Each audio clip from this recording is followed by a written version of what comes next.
Yet another multiverse movie to talk about today, as well as a trailer for a beloved sci-fi series. Well, an animated version of a beloved sci-fi series.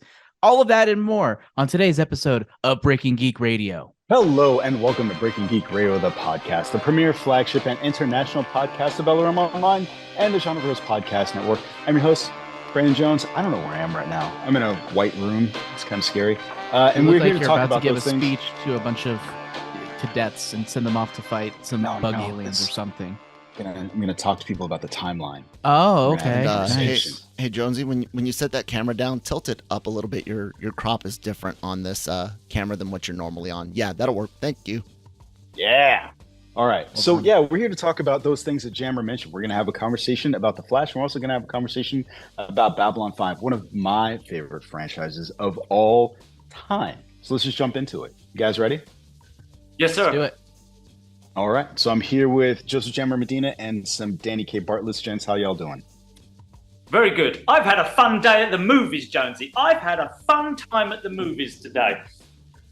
Okay. Sounds like somebody really enjoyed The Flash. It's gonna be I can't tell if he's being sarcastic or not. No sarcasm. I think he's serious. Okay, interesting. That's genuine Danny. I feel the need to come in. I feel like for me, this movie is coming at a very vulnerable place. I've had a week. What are you doing? I've had what are you doing? a week. I'm not ready for your toot. I'm not ready for your toot. I wasn't gonna toot anything yet. I wasn't gonna mastodon anything. That definitely sounded like toots to me. Yeah, it sounded like a toot, man. All right. I'm sorry. Go ahead. It came. You're vulnerable. You and your croissant. Well, you asked how my week was. Oh, I see. It wasn't great. I said how you doing. It wasn't I didn't great. ask how your week was. I just said how you doing. But sure. Oh, okay. It's perfunctory. I don't. You know, it's like people are like, great. "Hey, how you doing?" They don't really care how you're doing. It's like, I'm just saying a thing.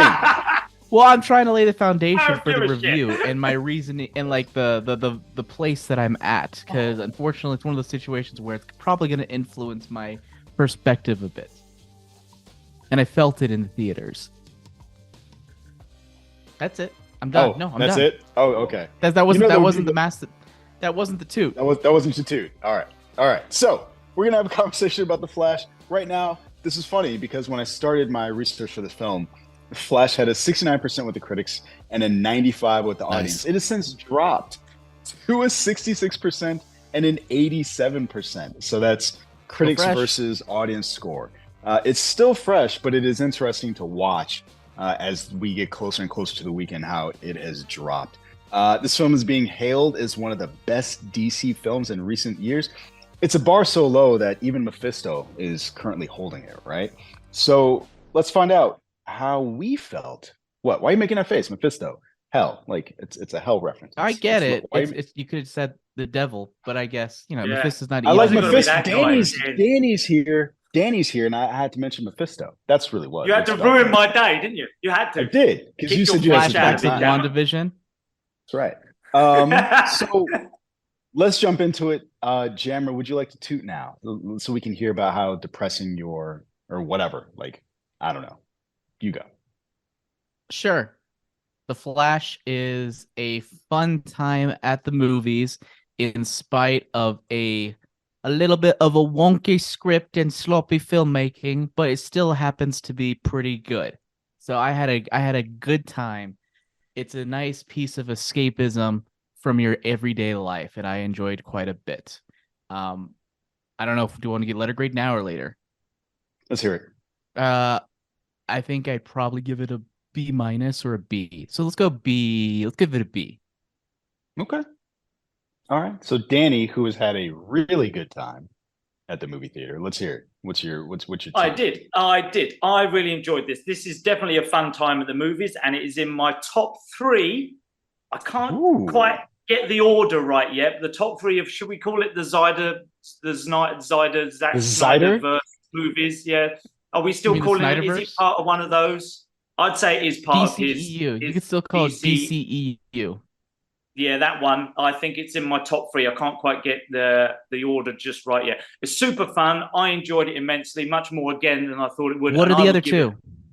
Yeah. Well, I can't. Man of Steel, but this is much more fun than the Man of Steel. A Man of Steel is a great film, I think, but it's not as It's not as fun as this. And the other one would be Aquaman. But just before anyone says anything, the bar's not that high, remember? But Aquaman was definitely one of the better ones of the ones we've had so far. So I think it's up there in top 3. I enjoyed it. Yeah, super fun. I think the DCEU has had some good movies, people. Like, I'm thinking between, what's it called? Justice League, Zack Snyder's Justice League. I did like Man of Steel. How does that not count?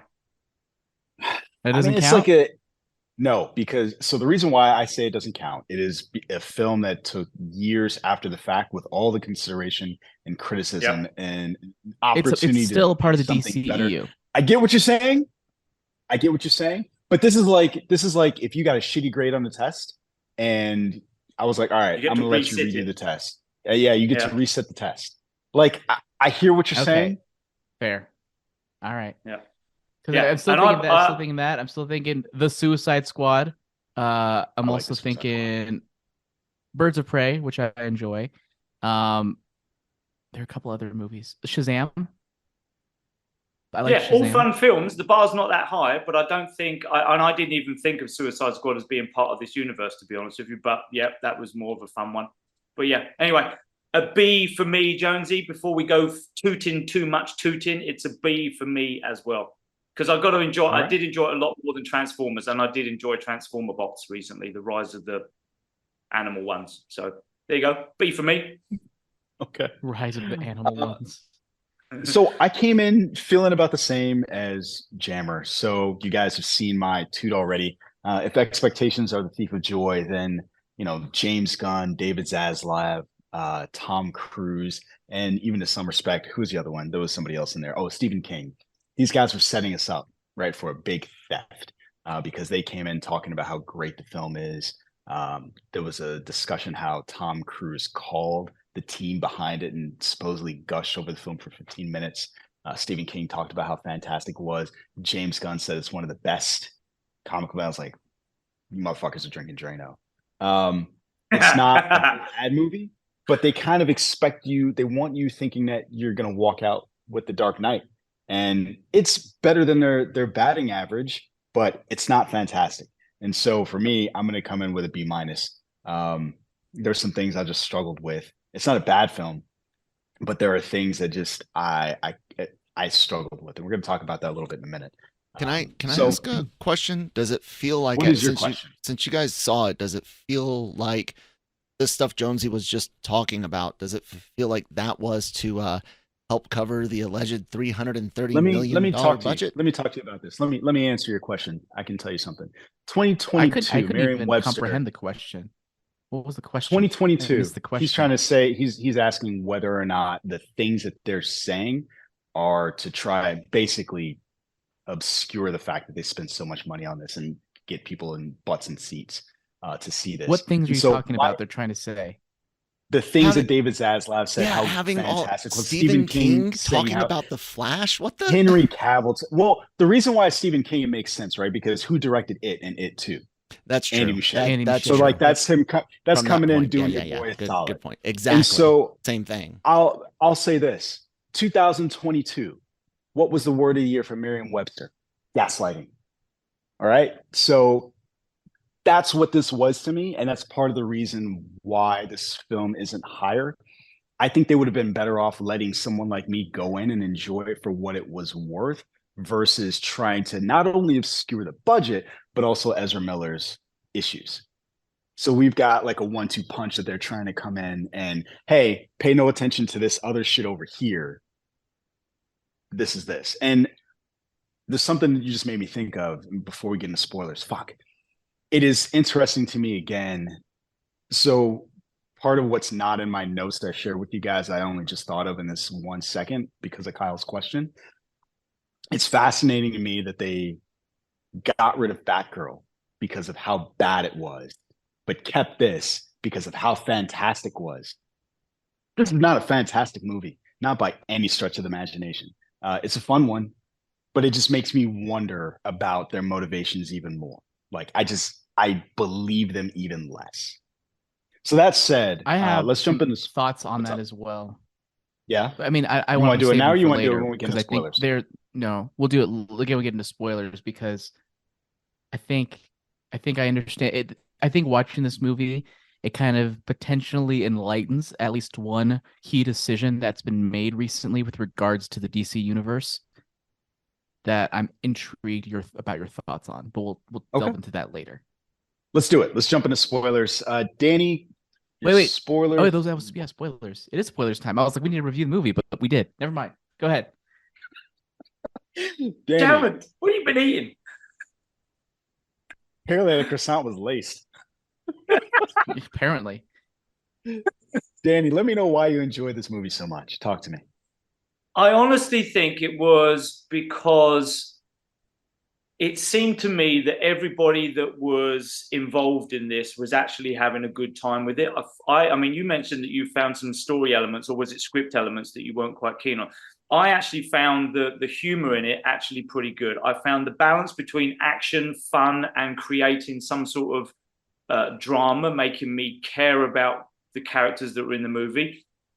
And I guess it's because I was a little bit worried going in, and all of my worries were put at ease. So I guess there's a little bit of that, okay, this is actually pretty good. But I enjoyed the balance between caring about the characters, whether they live or die, the actual fun, the comedy side of it, I don't think was overplayed too much. I think it had the right balance.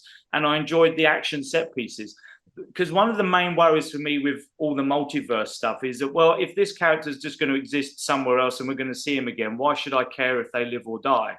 And I actually felt that everyone that was there on screen, I actually cared about whether they lived or died, even though I knew that, you know, we'd possibly see them again in 5 minutes or in 5 years' time at some point. So I found that balance to me was done really well, was made really well with the script. Yeah, the story was pretty rogue, but that's why I enjoyed it so much. The balance was great for me. And I guess my standards weren't, you know, my bar wasn't set that high going in, but I'm happy that they exceeded. Yeah, shocked. Yeah, my expectations were exceeded, and that made me happy to spend over 2 hours in the movie itself. So yeah, I think it was the balance. 2.5 hours. The balance quite right. I think they got it right for me, and I enjoyed those 2 hours. Okay. Yeah. For me, it didn't feel long. I didn't feel those 2+ hours. Like, it went by pretty quickly. My biggest problem in a flash. I think, did it go past in a flash? It was right there. It was right there. It went by in a Quicksilver, and it was very much. It was very much. For me, the biggest problem was, I think, in the script. I think one microcosm of how I felt about the script was a specific line or a specific series of lines when he was having a conversation with Iris West in his apartment, and he explained something in a really wonky way. And I was like, why would you say it like that? And then she responded, is that why you went into this? And I was like, oh, he said it so she could set up that line. And I had several moments like that where it just felt like it was written to set things up, and it didn't feel natural. There was another moment like that where I feel like when what's his name? Barry, young Barry, was being really annoying, which is a good chunk of the movie. And the old Barry kind of snapped on him. I felt like they were missing a couple of lines leading up to it. It felt very unnatural. It felt like, yes, this was close to the right moment for it to happen, but they needed more lines to get there. And I felt like there was a lot of that throughout the movie where there wasn't enough segue between what you say and a specific reaction. Like, it was close, but it wasn't quite right, to the point where it just felt awkwardly directed. And I can't tell if it was a script issue or a director issue at this point. Probably a mix of both. It's a script issue. To be perfectly honest. I think it's a scene issue. I would not be surprised if there was a deleted scene issue. I'm sorry, I don't mean to cut you off, but no, but I mean, that was like the biggest thing, where there are parts where it just feels kind of like layered in on each other in a bit of an awkward way between I'm a One Piece fan. So as a One Piece fan, I'm used to really high highs of comedy followed by really dark moments and vice versa. But this movie just felt like it was Frankenstein together a little bit. And I think that also comes to the weaker filmmaking. And I want to put this in air quotes in a couple of ways, because I think a lot of it had to do with the blocking and the way it was set up. B, the poor overworked VFX artists. For me, I don't really it doesn't really it didn't lower the movie for me generally. It doesn't lower a movie for me generally when there are VFX issues, but it felt so pervasive throughout this movie that it just genuinely felt like a filmmaking issue. Now, I want to make sure I clarify. I think it's clear when he's in the Speed Force, that is a style. But outside of the Speed Force, there are still lots of VFX issues that I think do distract, especially with some of the what's it called? Facial replacement they do for Uncanny young Valley Barry type. Allen. Yeah, especially near the end. And I wonder some of them, like, I wonder that was when, what's his name was gallivanting Offset doing things where they had to come in and somehow do a CG face for no reason. I mean, that's neither here nor there with regards to this review, but it just felt kind of unfinished on many levels. And that kind of took me out of it a bit. I still think it's a fun story, fun movie, but it has its problems both at a storytelling and a filmmaking level. Is it wrong to think about the fact that this movie was once supposed to be out in like 2018, 2019 when you're talking about unfinished product?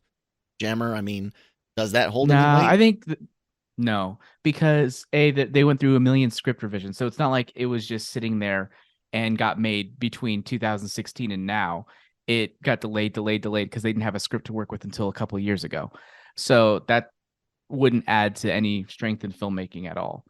But either way, I think this is still a fun movie. I had some issues with it, but I actually am curious to talk a little bit about the DC universe and what this means for the DC universe, because James Gunn specifically said this resets the DC universe. And they even kind of made a justification for what happens at the very, very end, or for Aquaman, by having Aquaman essentially be mostly consistent, except for the timeline that Barry went back to where he didn't exist at all. But in every other moment, I guess he's consistent, whatever that means. Speaking of timelines, I like their timeline explanation. I thought that was fun. I really liked that. The so spaghetti. The spaghetti? That was cool, because I remember thinking, like, how does this? I wonder if they're probably not going to explain it. And they did. And I was like, word. Okay. I'm on board with that. I like that explanation. That's a cool explanation. You know what I really liked about that? Okay, so whose explanation was better? Bruce Banner's or Bruce Wayne's? Bruce Wayne's. Okay. I liked Bruce Wayne's. I didn't understand Bruce Banner's. It's a lot of fun. Somebody peed on themselves. Yeah. Either saw the joke or nothing is. You done? Still going? Got more? I have other things, but we'll talk about this timeline thing now, since you have that chart in the back that I'm sure you want to use. No, I don't. It's just there. Oh, okay. That's just garnish. Oh, okay. So for me, some of the things that you pointed out are things that stuck out to me. So script issues where I got the feeling that we were supposed to feel that Barry was a little bit more annoying to other people than what they portrayed. Because by the time we do get to that scene where he snaps on younger Barry, he says like, oh, I get what people mean. But up until that point, we'd only been presented with like his annoying coworkers, and there was somebody and his annoying boss. And maybe it's because we were more in his point of view, but that felt incorrect to me. We needed a moment where Bruce is like, Barry, what the fuck are you doing? Alfred's like, Barry, what the fuck are you doing? And that would have kind of made that make more sense. I think it's a funnier throwaway line, personally, because I always got the impression that this Barry really isn't our Barry at all. Like, maybe there's some minor characteristics, but overall he's a very different person because he grew up with both parents. So he is a lot more immature. He isn't the same person at all. He's not the same person, but I feel like listening to older Barry also recognized that he is annoying to people. And he even said, like, I understand what people mean. And so from that perspective, I needed to see that. That's just me. For me, I get what you're saying about the stuff that happens in the speed bowl, the time bowl. What was it called? The Chrono Bowl. No, Chrono Bowl. The bull. Oh yeah, they did give it a name, didn't they? They did. I get that is supposed to be a stylistic choice. Some I think it's choices an ugly are bad. one.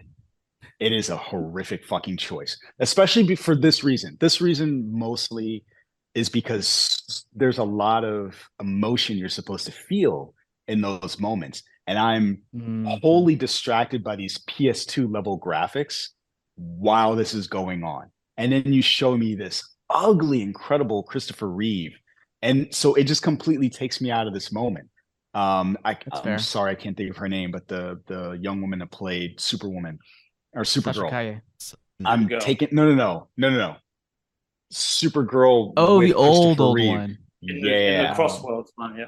Yeah. So I'm presented with that. I'm presented with Christopher Reeve. I'm presented with a Nicolas Cage. Like, I know what Nicolas Cage looks like currently, and I get that it's a stylistic choice, but it takes me out of this moment where you're telling me that essentially the universe is collapsing and the timelines are collapsing in on each other, and I'm supposed to feel some sense of urgency, but all I'm thinking is like, fuck, like this is terrible.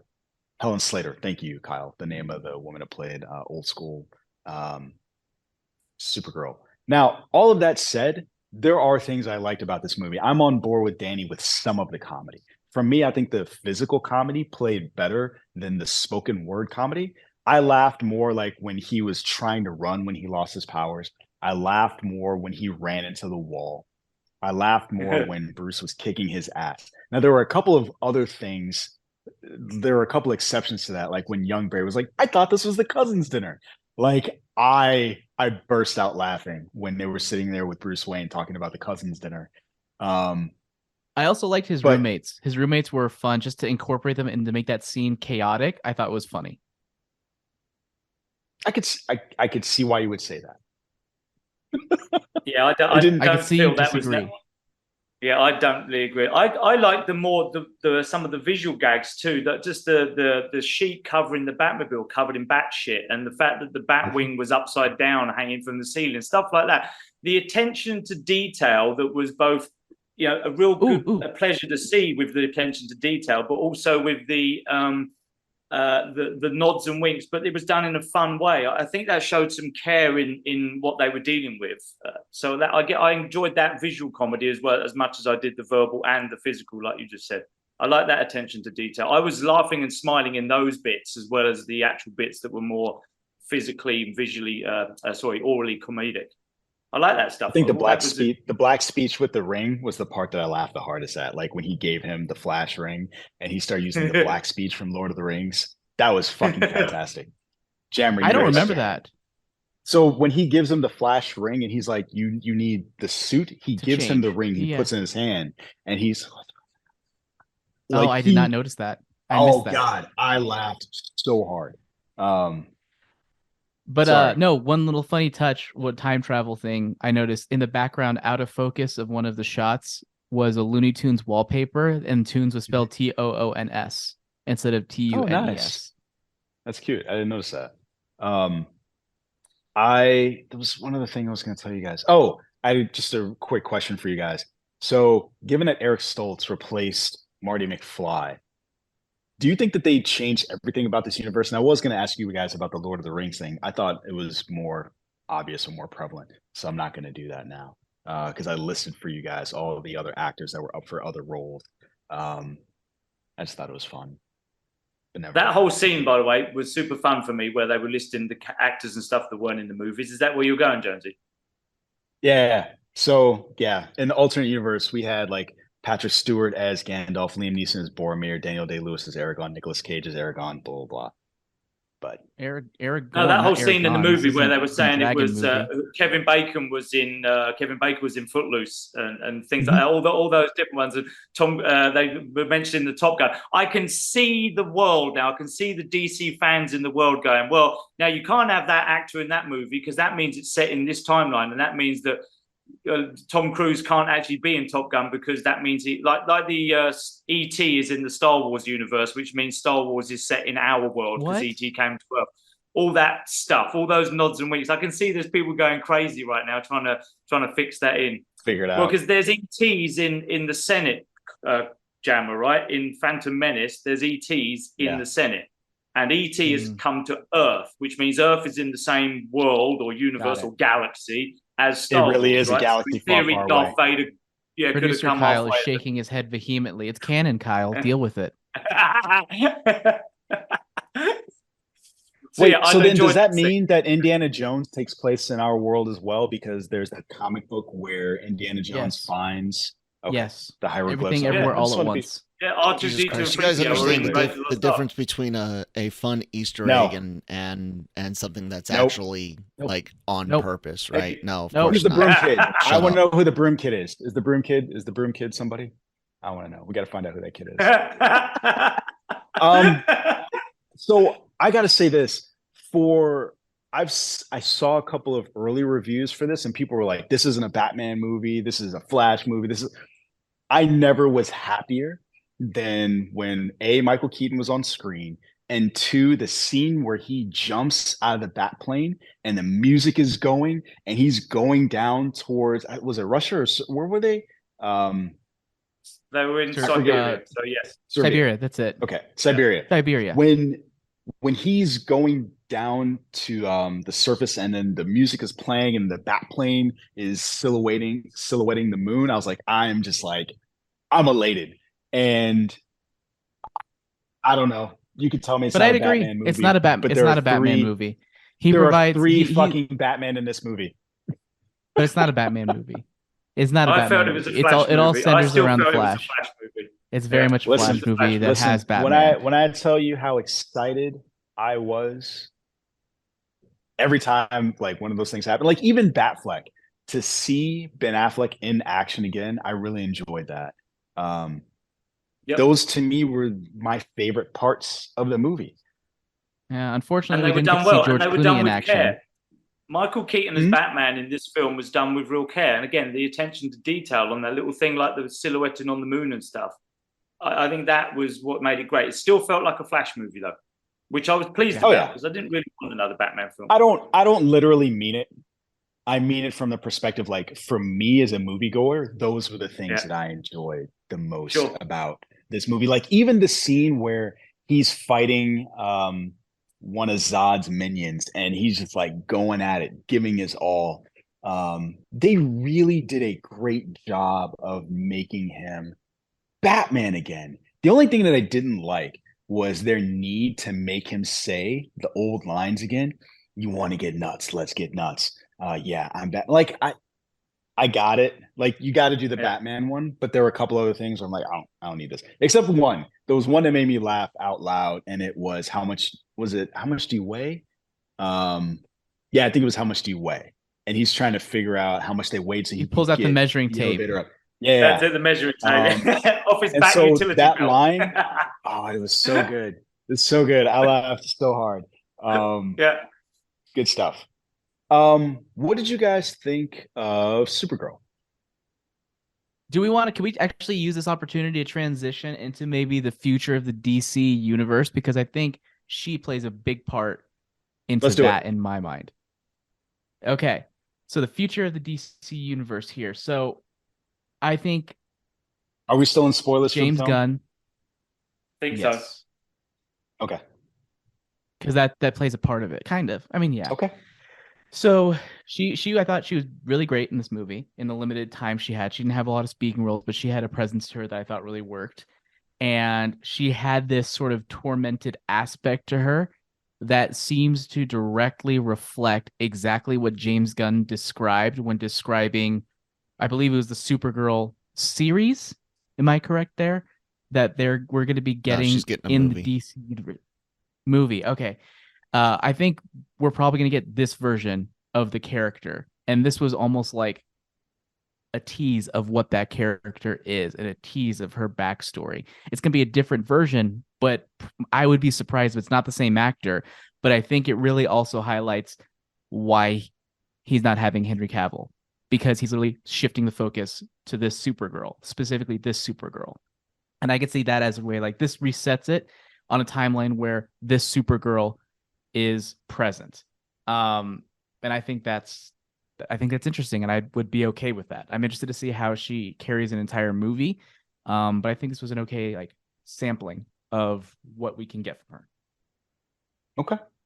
I agree 100% about the presence. I think that she was really good, just carrying that role and that weight. I thought her suit looked fantastic, and I thought that she did really well in the action scenes. So for me, as someone who is a Henry Cavill stan, to have him be replaced by her, I'm not upset. Like I thought she was a lot of fun, and I would like to see how they deal with the pathos, right? Because even though we didn't get a lot of speaking from her, we did get a lot of we could see the anguish, right? We could see the torment. We could see like when she got upset at Zod. Well, not no, I hate that word. Angst is a real word. It is lives a real outside word, the connotations. But I generally associate it with like teen angst, or I'm aware. Yeah, like I'm Willow, aware. Like Willow, the TV show, like angsty bullshit. The feelings that I associate with her are for adults. She's an adult jammer. Okay.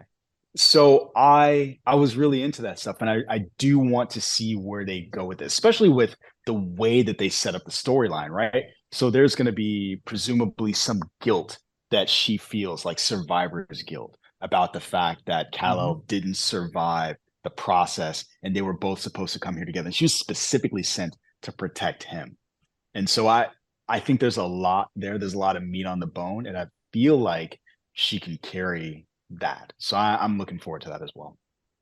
Yeah, me too. I'll echo those thoughts. And again, because she did such a good job with that, I get, because Superman, I think I've said before, is not one of my favorite superheroes because he's so immortal, invulnerable, not vulnerable in any which way or whether. It makes him a boring hero. That's why I like Man of Steel so much, because they came at it from the emotional point of view, not the physical. And so she's given that feel that she can handle some sort of storyline that's not going to be about, well, the only way you can kill her is with Krypton, etc., boring. So I like that, and they set that up well, and I think she's going to be able to handle that very well. So I hope that is the way they go, is that they show the emotional conflict of being a Kryptonian on Earth, not just a unkillable, unstoppable alien, which I always found boring about Superman. And so the fact they lost every single time. So yeah, that was great. There's a vulnerability there. So when you say a film, are you saying, do you think that she is going to exist in the Superman Legacy universe, or this is different? Oh, I forgot about that. I'm not gonna lie, I completely forgot. Assume yes. Superman Legacy. Yeah, I'm gonna assume Ooh. But then Superman is not alive in her world. But then this again, this but it's a multiverse. Yes. You could almost do anything on multiverse. I don't think it's going to be multiverse. I think he's going to stick to one timeline for the foreseeable future. I do hope so. Because I do hope so. He's probably looking over the fence and being like, "It's not looking too good over there, Marvel. Let me go ahead and just pull that start from basics." So here's my question about that then. So resetting to the idea that we're going to be working with one timeline, no Supergirl as we know right now, Superman Legacy. We also know that the other film that's coming out is The Brave and the Bold. And we talked about before, Andy Muschietti is supposed to be, or was at least rumored to direct that film. How do you feel about this film that we got 3 concurrent Batmen in? How do you feel about this film as an audition for a Batman movie? Oh God, Jammer, what's that face? My face was less thinking about Andy Muschietti and more thinking about hopefully Batman Brave and the Bold doesn't have George Clooney playing Batman. That's where my mind is at. No nipples. So back in February, someone asked that specific question, and James Gunn said it'll be somebody new. So I think that this was. I think this was what's his face? Who's Jack Ryan? That everybody wanted to be Fantastic Four that I can't think of right now. Krasinski. John Krasinski. Yeah, this was Krasinski in Multiverse of Madness, right? This was just like a throwaway, just for gag, just for fun. This is the thing that Kyle is upset that we pretend that we can't do. I don't think that this was really that. That is fair. But it looks like, by the way, this is more than just an audition. This is official. Andy Muschietti is officially directing Brave and the Bold. Okay. For DC Studios. So an audition for us.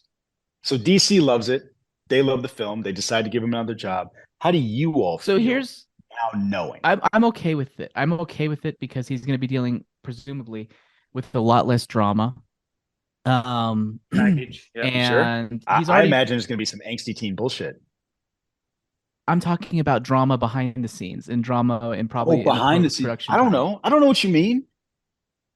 These are words. My point is he's already proven himself a solid filmmaker before this, and I don't think this is going to be reflective of the movie, the type of movie that we're going to be getting. I think he very much was just like, this is a fun Flash movie. We're going to have a fun Flash movie. I'm going to adapt my style to a fun Flash movie.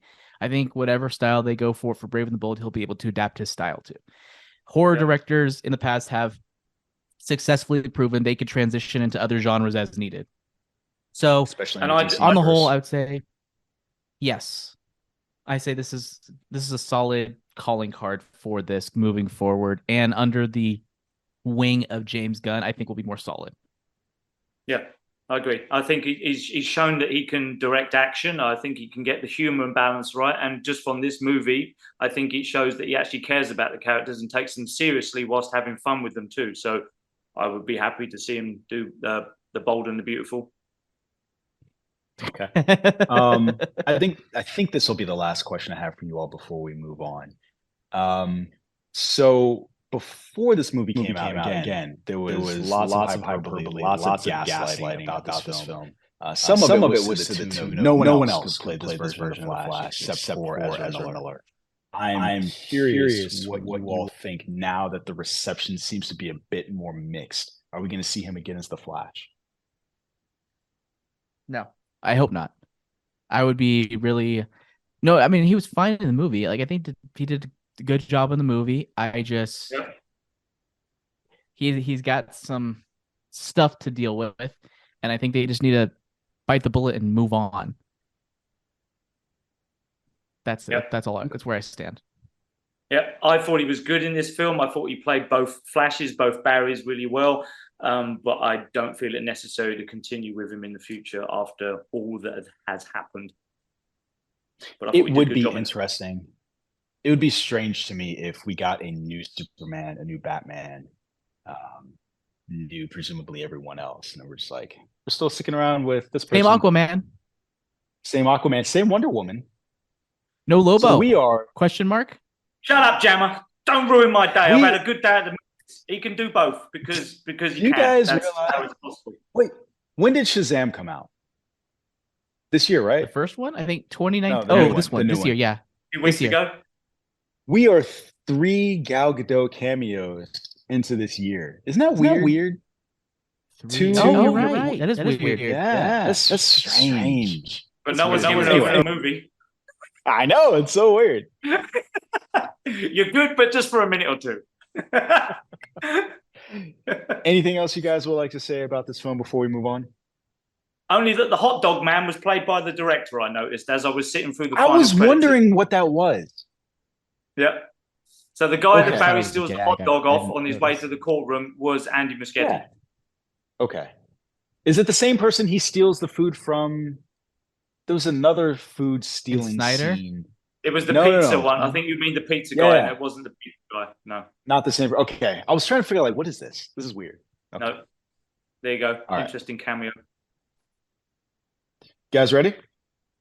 Yes, sir. Let's do it. All right. So, Kyle, we're going to do a reaction to a trailer that 66% of us haven't seen. Yeah, no problem. So Jammer and do you guys all have the link for the trailer? Yep. Set? I got it up. So no, I wasn't set. I hold on. Hold on, your little self. Hold on, your little self. Your little self needs to be held on to. Hold on, how tall are you? About 140 pounds. 5'10". Body size. 5'10". I'm 5'10". He's just had a quest on. No, Jammer. I think Jammer, you're 5'10", right? You're about 5'10". No, we're about the same height. No, I'm 5'8". I thought Jammer was the Hobbit. That's shorter than me. I'm sorry, but apparently I am.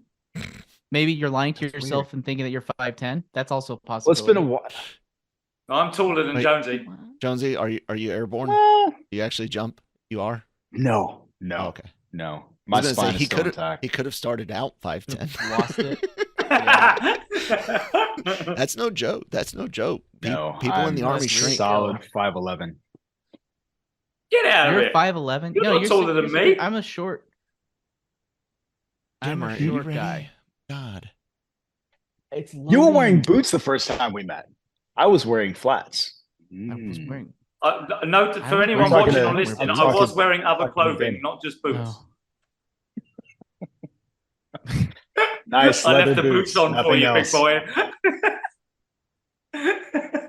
All right, I am ready. All right, then I will start the trailer on go. You guys. Okay. All right, here we go. 3, 2, 1, go. Wait. Ooh. Jonesy, do you have an issue? I was trying to make sure my sound didn't bleed into you all sound. Okay. Are you still going? Because I stopped. Yeah. No, I'm good. I'm still going. Okay. I had paused. Oh well. Did you? It's all messed up now. Oh, do you want to start over? I'm only 30 seconds in. We can start over. Okay, starting over, guys. Sorry. When Jonesy said wait, I hit pause. Did I say wait? Yeah. Yeah. You did. Oh, sorry. That's why. Oh no, sorry. That wasn't for you. Trailer. Okay. Yeah. Once more with feeling, guys. Here we go. 3. I thought we were reacting. we are. Sorry. I will not stop it this time. 3, 2, 1, go. Don't stop. Okay. I was there. Don't stop. I was there. At the dawn of the third age. This is an Interstellar News Network special I'm not a report. fan of this animation, 2 years guys. after winning Sorry. the Shadow War, Captain What John if Sheridan, you were? president of the Interstellar Yeah. Alliance, is leaving Babylon 5 And not for as good. what many expect to be the last time. I don't need an interstellar alliance. You're my universe, Dylan. I love you. A friend of mine once said, "The future is all around us, waiting." This feels so big. I'm reacting to Jammer's reaction. This is just such a moment. It feels so big. Fire this baby up. Something's wrong. Broad is What a better kind of word. Energy does this facility use? Tachyons. Oh crap! What? Where the hell am I? Yes, I'm stuck. In That's time. not good. Moving between timelines, universes, realities.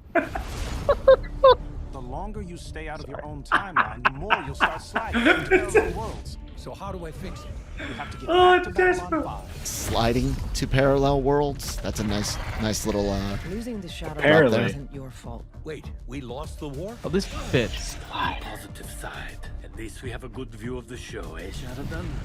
I hate this guy. 5. We are under attack. Do you Which know guy? what the last stand is? You just The guy guy. with the hair. Activate destruct sequence. They all have hair. Destruct sequence. Are you feeling all right? This isn't Not like just that. one of those I'm having a bad Is that a day computer? days. I am totally. Oh, Zathras. Zathras is great. What are you talking about? Everything ends. I'm not afraid. Bring it. John? Ooh, Florida. Bye, Florida. moonfall. Happening again. I'm coming unstuck. As long as it only hits Florida. Oh no, not Babylon 5! But no one listens to Zathras. No one listens to Zathras. God damn it. look like someone in need of a friend. Disappointed Zathras is in this. I would prefer Zathras. Is that the cover? That cover looks like action. Are they trying to mislead the masses? No, that looks very similar to what Warner Brothers does with some of their cover art. They've done that quite a few times. So we've just seen the trailer for Babylon 5, The Road Home. This is going to hit digital 4K and Blu-ray on 15 August of this year. Some of us had some very interesting reactions to it. Jammer, would you like to go first? And tell the people why you think it's a dog shit trailer. It just seems and this is kind of the problems I have with What If rubbing out and your eyes, Clone it's so Wars. bad. I'm getting the exhaustion out from under my eyelids from watching this trailer. I just there's when you transition some properties from live action to animated, sometimes I feel like you go into a broader style of storytelling. It's something that I feel like we got with What If. It's something that I think we got with Clone Wars. Is Clone Wars, is that the right one? Yeah, I think that was the right one. For what principle? And like, Star Wars Rebels and stuff, like those ones, they have this very sort of goofy and weird, wonky kind of like style. I just, A, don't like the animation style, and B, I feel like the storytelling style is more of like of the animation persuasion that I don't think is fitting towards the tone of the property. And given, yes, I haven't watched that much of Babylon 5, I do not see an iota of any sort of personality of Babylon 5 in this trailer apart from the name and the character designs. It seems goofy and weird and just... As someone who likes Babylon 5 and is really invested in it, what did you think of the trailer, Jonesy? Yeah. Not a fan of the animation. I was trying to find you made me think of something. So you brought up Rebels. It reminds me more of the more kiddie sequel series that I did not watch that I can't think of the name of right now. Resistance? So there was fucking hate that animation style. And this reminds me of that. To the point of what you were saying, so there's some context that you're probably missing. So those black creatures that were running around, those are shadows. And not shadows like on the wall, but that's their name. They're the shadows. And I figured they are far more frightening in the context of the show. And that transition, as you pointed out, from live action to animation, they had to do more details. They had to make them more detailed drawings, and I don't like it as much. As someone who, like, I feel like it's one of those things where seeing an evil character in daylight makes them less frightening than when they were kind of cloaked in shadows. As someone, again, who is a fan of the series, I'm excited to see these beloved characters come back. I have hope from this perspective. J. Michael Straczynski has been trying to get this franchise going again for a while, and I assume he's the one that wrote it. And if I can put my faith in someone that was able to create, Rising Stars and Babylon 5 and write a lot of really good Spider-Man books, I'm hoping that he's able to just drop that in here. But the animation itself, I'm not really a fan of. Kyle sent over the images when the creator first said that the trailer was coming out, and I was hoping that it was unfinished. This makes it seem like that's probably not the case. Like this, I think this egg is cooked. It's got such a so like it looks too high quality for the texture and lighting that they've got. There seems to be like a complete lack of detail. You know what it kind of looks like? It looks like higher end early Ruby. RWBY. Yeah. It looks like you mentioned that too, Jonesy. You talked about Genlock, I think, in the chat, how it reminded you of that. Yep. Yeah. Same thing. Yep. And it also kind of reminds me of like a lot of animated shows that we used to dub back when I worked at the studio that I worked at, where it was like, as you mentioned, high quality image, but like no textures. So it felt like you're looking at a computer animation as opposed to like a thing, an actual thing. I come to Straczynski properties for the story.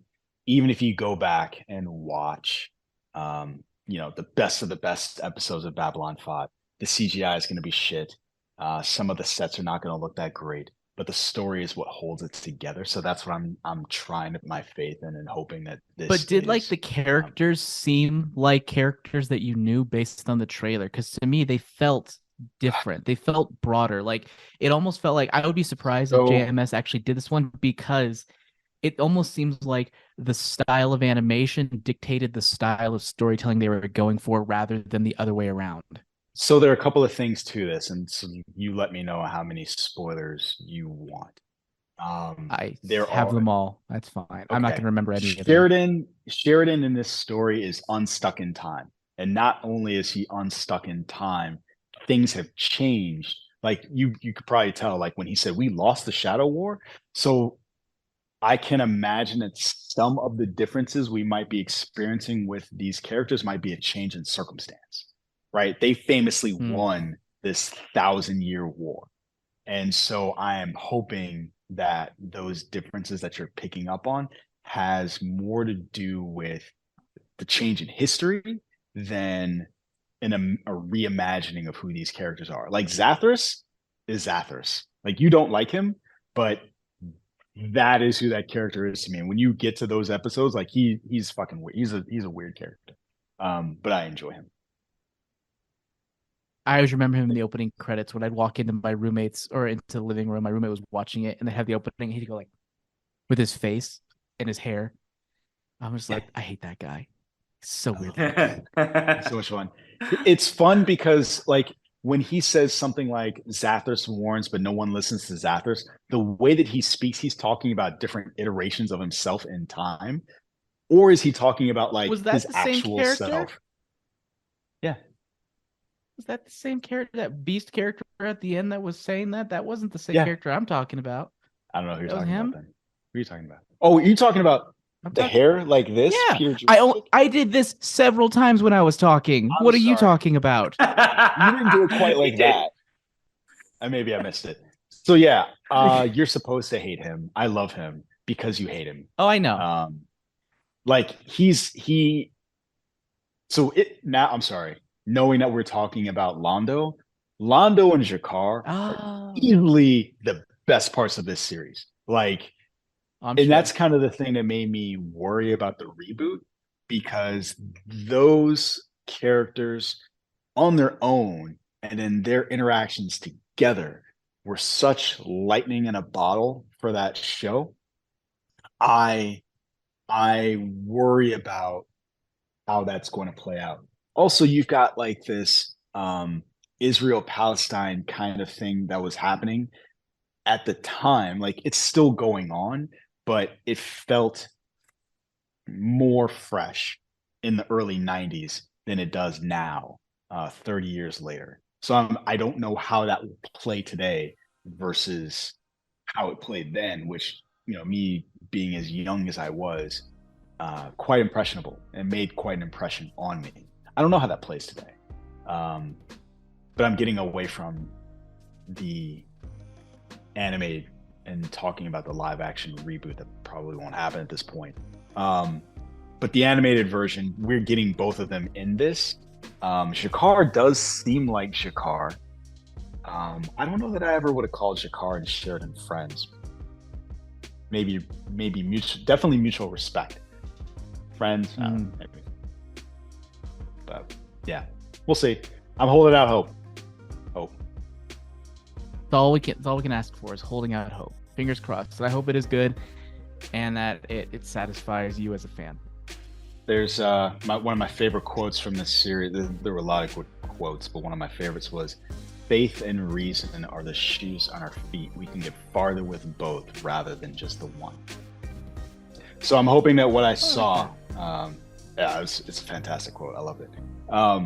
I'm hoping my faith in him as a writer will overcome what I saw with my eyes. So I'm worried about that. Especially like I laughed at that Tachyon thing way harder than I know anybody intended.